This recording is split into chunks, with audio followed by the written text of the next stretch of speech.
ருத்ரன் தொடர்கிறது. முனிவர்களே, சிவபெருமானே கடவுள். அவரை அடைந்தவர்கள் பிறவி அடைய மாட்டார்கள். இத்தகைய இறைவனிடத்தில் பக்தி உண்டாவதற்கு 1000 பிறவிகளில் சிறப்பான தவம், தானம், விரதம் முதலியவற்றை செய்து சிவபக்தனாக வேண்டும். பிறகு அந்த ஜீவன் முக்தனாவான். இச்சரிதமே இந்த சபையில் நிச்சயித்து கூறப்பட்டது. இதை சிவபெருமான் லிங்கஸ்வரூபத்துடன் விஷ்ணுவுக்கும் பிரம்மனுக்கும், அவர் சனத்குமாரருக்கும், அவர் நாரத முனிவருக்கும், அவர் வியாச முனிவருக்கும், அவர் எனக்கும் கூறினார்கள். அதையே நான் உங்களுக்கு சொன்னேன். நீங்களும் இதை பக்தர்களுக்கு விளக்கமாக சொல்லுங்கள்.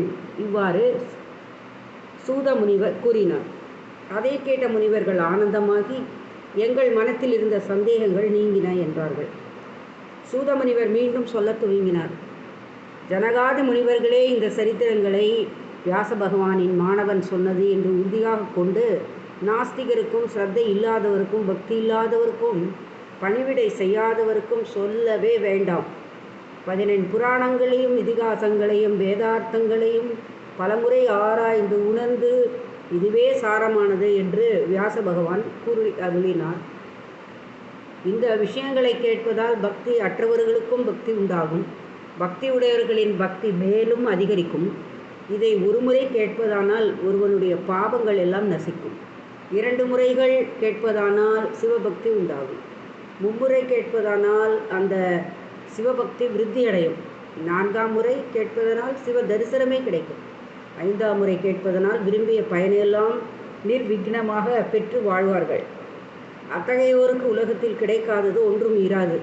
பூர்வத்தில் சில மன்னர்கள் இந்த ஞான சம்ஹிதையை 5 முறைகள் கேட்டு சிவதரிசனம் பெற்று சிறப்பான மனோபிஷ்டங்களை பெற்று வாழ்ந்திருந்தார்கள். ஆகையால் இதை இப்போது கேட்பவர்களும் கிடைத்ததற்கு அரிய உயர் பதவிகளை அடைவார்கள். இவ்வாறு சூத புராணிகர் கூறியதும் ஜனகர் முதலான முனிவர்கள் வியந்து, சவுனகர் முதலான முனிவர்கள் வியந்து விலையுயர்ந்த பீதாம்பரம் முதலிய ஆடைகளையும் சந்தன புஷ்பங்களையும் ஆபரணங்களையும் சூத முனிவருக்கு பாதகாணிக்கையாக வைத்து அவரை பூஜித்து புகழ்ந்து சாஷ்டாங்கமாக நமஸ்கரித்து பரமானந்தம் அடைந்தார்கள். சூத முனிவரும் சந்தோஷத்துடன் இருந்தார். இந்த நூல் மிகவும் சிறந்தது என்று மனதிடமுற கருதி சிவபெருமானை வழிபட்டு பக்தியுடன் சிவபூஜை செய்து இந்த சிவ மகாபுராண ஞான சம்ஹிதையை கேட்டவர்கள் இஷ்ட காமியங்களை அடைந்து ஆயுள் முடிவில் சிவ சாயுஜ்யத்தை அடைவார்கள். இதை எழுதி பொன் முதலிய தட்சணைகளோடு சிவபக்தியுடைய வேதியருக்கு தானமளித்தவன் எப்போதும் சிவலோகத்தில் வசித்து சிவரூபத்தை அடைவான். ஆகையால் எவ்வகையாலாவது இச்சிவபுராணத்தை இந்த சிவ மகாபுராணத்தை சதுவர்ணத்தவரும் பலருக்கு தானமாக கொடுக்க வேண்டும். அவ்வாறு கொடுப்பவர்கள் எப்போதும் சிவலோகத்திலேயே வாழ்வார்கள். இதை சொன்ன புராணிகளை அன்னவஸ்திரத்தில் திருப்தி செய்தவன் சிவபக்தி அடைவான். தர்ம சம்ஹிதை. ஸ்ரீ மகாவிஷ்ணுவையும் மனிதரில் சிறந்த உத்தம சைவரையும் சரஸ்வதி தேவியையும் வியாச பகவானையும் வணங்கிய பிறகு ஜெயசப்தத்தை சொல்ல கடவன்.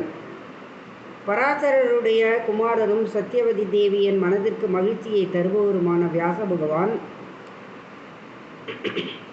யாவரினும் மேலாக விளங்குகின்றார். அத்தகைய வியாச பகவானுடைய முகத்தாமரையிலிருந்து பெருகுகின்ற சொற்களாகிய அமுதத்தை உலகம் பருகி மகிழ்கின்றது.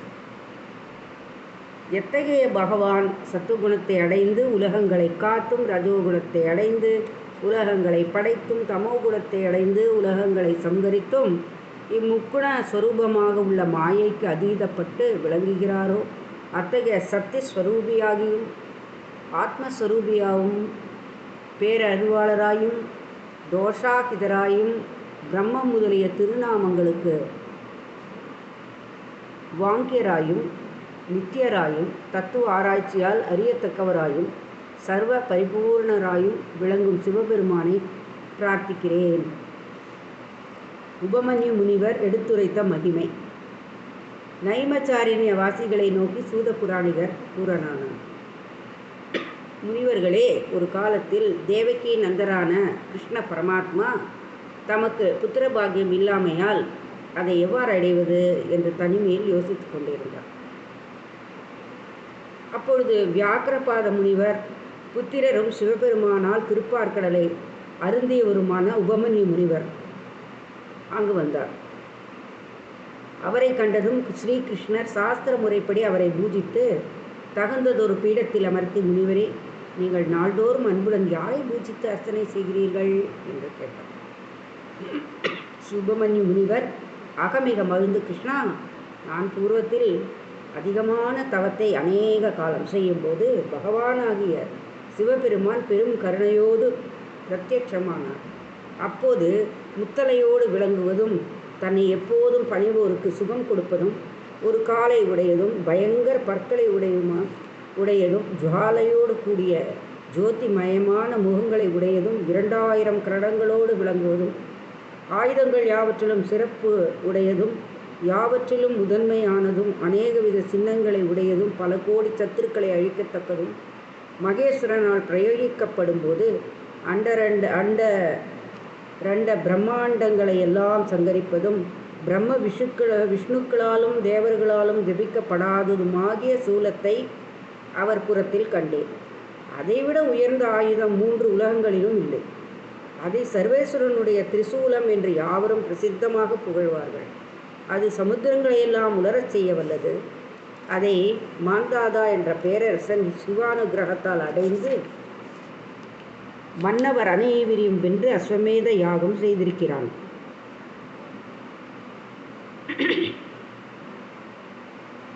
லவணாசுரன் சிவானுகிரகத்தால் அதை பெற்று தன் வீட்டில் வைத்து கொண்டு கர்வம் மிகுந்து சத்ருக்னன் என்னும் அரசனை போருக்கு அறை கூவி அழைத்து அவனால் மாண்டான்.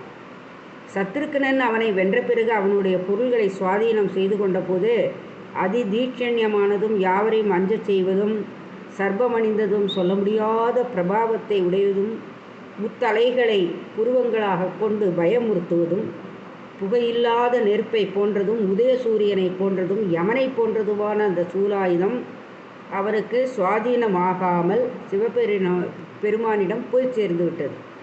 அடுத்து கூர்மையானதும் அநேக சர்ப்பங்களால் அலங்கரிக்கப்பட்டு பிரளய காலாக்னியாகிய புருஷ ரூபம் அடைந்துள்ளதுமான மழுவாயுதத்தை அந்த மகாதேவரின் மற்றொரு புறத்தில் கண்டேன். அந்த பரசு என்ற ஆயுதத்தை பரசுராமன் அரசர்களை அழிக்கும் பொருட்டு சிவானுகிரகத்தால் பெற்று அது தன்னிடத்தில் இருப்பதால் வலிமையும் ஆற்றலும் மிகுந்து 73 முறை சத்திரிய குலத்தை நாசம் செய்தான். 1000 முகங்களை உடையதும் வியாப்தமானதும் 2000 புஜங்களை உடையதும் புருஷ கிரதியானதும் 2000 கண்களை உடையதும் 1000 கால்களை உடையதுமான சுதர்சனம் என்னும் சக்கரம் அப்பெருமானின் பக்கத்தில் விளங்க கண்டேன். இதை தவிர வஜ்ராயுதம், சக்தி ஆயுதம், தூணீரம், கட்கம், பாசம், அங்குசம், கதை முதலியவை திக்கு பாலர்களுடைய ஆயுதங்களும் அந்த சர்வேஸ்வரனின் அருகில் இருக்க கண்டேன். இவ்வாறு எனது திட பக்தியை பரிசிக்க வேண்டி அப்பெருமான் பெருங்கோர உருவமாக காட்சி தந்து அருளினார். அவருடைய வலதுபுறத்தில் அன்னவாகனத்தை தூரத்தில் இருத்தி நிற்கிற பிரம்மதேவனையும், இடதுபுறத்தில் சங்கு சக்கர கதை கட்க கோதண்டங்களை அணிந்து கருட வாகனத்தை சமீபத்தில் இருத்தி நிற்கும் விஷ்ணுவையையும், பராசக்தியாகிய பார்வதி தேவியையும், பார்வதி தேவியின் பக்கத்தில் மயூர வாகனனும் திவ்ய தேஜசோடு கூடிய வேலாயுதத்தை ஏந்திய சுப்பிரமணியரையும், சூலப்படையை கையில் ஏந்திய நந்தி தேவரையும், அங்குச பாசங்களை அணிந்து ஒரு புறத்தில் இருக்கும் விநாயகரையும், பூதகணங்களையும் சப்தமாதர்களையும் கண்டேன். அவர்கள் சிவபெருமானின் பரிவாரங்களாக சூழ்ந்து துதி செய்யவும் உலகில் உள்ள யாவுமே அவர் அருகே விளங்கக் கண்டு ஆனந்தத்துடன் அதிசயித்து கைகூப்பி வணங்கினேன். அப்போது பகவான் சாம்பவ மூர்த்தி புன்னகை செய்து, வேதியனே, யான் எவ்வளவு பயங்கரமாக தரிசனம் கொடுத்தும் உன் மனம் சலனம் அடையவில்லையே. நீ நன்றாக பரீட்சிக்கப்பட்டவன். எனது நிரதிசயமான பக்தியை நீ அடைந்திருக்கிறாய். உனக்கு மங்களம் உண்டாகுக. தேவர்களுக்கும் அரிய வரத்தை விரைவில் கேள் என்றார். நான் பரமபதியை பணிந்து, பகவானே, உமக்கு சந்தோஷம் உண்டானதால் அடியேனுக்கு தங்களிடம் நீங்காத பக்தி இருக்க தயை செய்ய வேண்டும். அத்தகைய பக்தியினால் திரிகால ஞானம் கைகூடும். என் வம்சத்தாரும் நானும் பாலும் அன்னமும் குறைவின்றி புசிக்க வரம் கொடுக்க வேண்டும். சர்வேஸ்வரரே, என்னுடைய ஆசிரமத்தில் தாங்கள் எக்காலமும் தரிசனம் அளித்து கொண்டிருக்க வேண்டும் என்று வேண்டினேன். அதற்கு சிவபெருமான், நீ நரை திரை மூப்புக்களை விலகுக, முனிவர்களிலே புகழ் உடையவனாக அவர்களாலும் புகழத்தக்கவனாகுக, சீலம் உருவம் குணம் செல்வம் முதலியவை என் கருணையானால் உனக்கு மேன்மேலும் பெருகுக. நீ பாலை பருக விரும்பியதால் உனக்கு பார்க்கடலையே கொடுத்தோம். நீ விரும்பும்போது அது உன்னை அடைக. நீ விரும்பிய பொருள்களும் அப்போதே உன்னை அடையும் என்று கூறினார். தொடரும். நன்றி, வணக்கம்.